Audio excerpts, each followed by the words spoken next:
Мен бір 200 жыл мекен блог алып барам. Менің шулық TikTok'та башланды. Карантин вакытында эш юк бит инде. Жан немеште мекен динемдә TikTok төшерә башланым.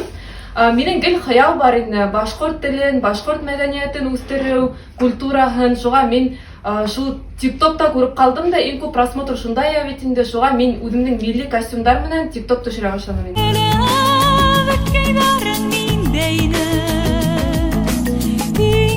Kızın kurip dönün yokta yalamam.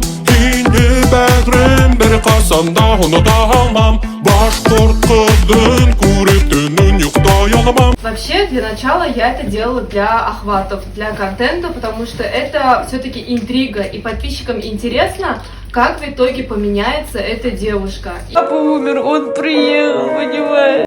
Мне так обидно.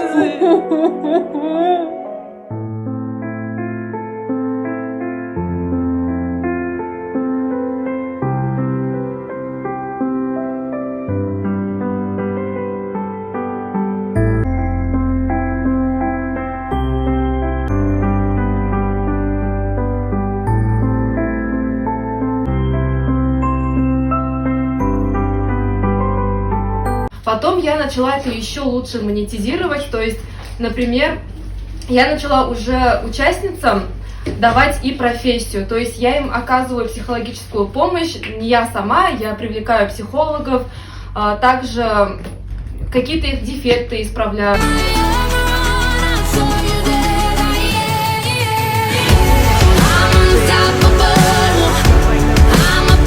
Я также передаю свою аудиторию участникам, и они тоже начинают это монетизировать.